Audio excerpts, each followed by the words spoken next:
দুটা বিষয়ক লৈ আজি ফেসবুক লাইভ আহিছো। খন্তেক পাছতে মই আহমেদাবাদলৈ যাম।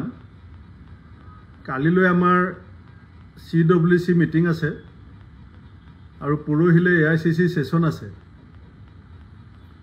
এইবাৰ পঞ্চায়ত নিৰ্বাচনত আমি জিলা আৰু ব্লক কংগ্ৰেছ বিলাকক প্ৰাৰ্থিত্ব প্ৰদানৰ সম্পূৰ্ণ কৰ্তৃত্ব দিম বুলি যোৱা 2024 চনৰ ফেব্ৰুৱাৰী মাহতেই মই ঘোষণা কৰিছিলোঁ আৰু মই কথা দিয়া মতে এইবাৰ প্ৰাৰ্থিত্ব পঞ্চায়তত সম্পূৰ্ণ দায়িত্ব ব্লক কংগ্ৰেছ আৰু জিলা কংগ্ৰেছক আমি দিছোঁ। কিন্তু এতিয়া মই কেইবাখনো জিলাৰ পৰা বিভিন্ন ধৰণৰ অভিযোগ পাই আছো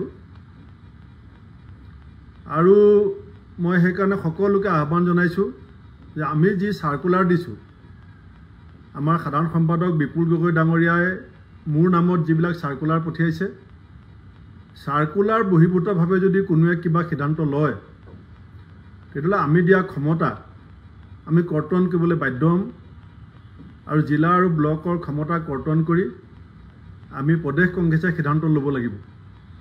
সেইকাৰণে মই সকলোকে বিনয়েৰে আহ্বান জনাইছো যে আপোনালোকে এজ পাৰ সাৰ্কুলাৰ প্ৰদেশ কংগ্ৰেছৰ নিৰ্দেশ আমি যিধৰণে নীতিটো বনাই দিছোঁ সেই নীতিৰ দ্বাৰা পৰিচালিত হ'ব।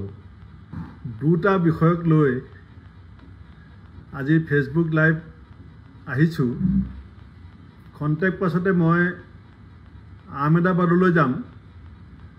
কালিলৈ আমাৰ CWC মিটিং আছে আৰু পৰহিলৈ AICC সেশন আছে।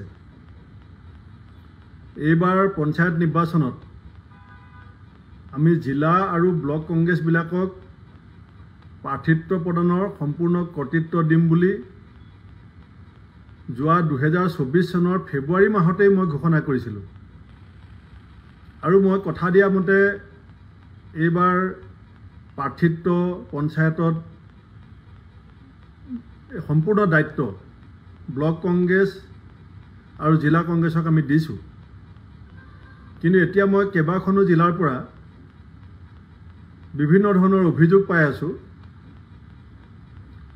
আৰু মই সেইকাৰণে সকলোকে আহ্বান জনাইছো যে আমি যি সাৰ্কুলাৰ দিছোঁ, আমাৰ সাধাৰণ সম্পাদক বিপুল গগৈ ডাঙৰীয়াই মোৰ নামত যিবিলাক সাৰ্কুলাৰ পঠিয়াইছে, সাৰ্কুলাৰ বহিভূতভাৱে যদি কোনোৱে কিবা সিদ্ধান্ত লয় তেতিয়াহ'লে আমি দিয়া ক্ষমতা আমি কৰ্তন কৰিবলৈ বাধ্য হ'ম আৰু জিলা আৰু ব্লকৰ ক্ষমতা কৰ্তন কৰি আমি প্ৰদেশ কংগ্ৰেছে সিদ্ধান্ত ল'ব লাগিব।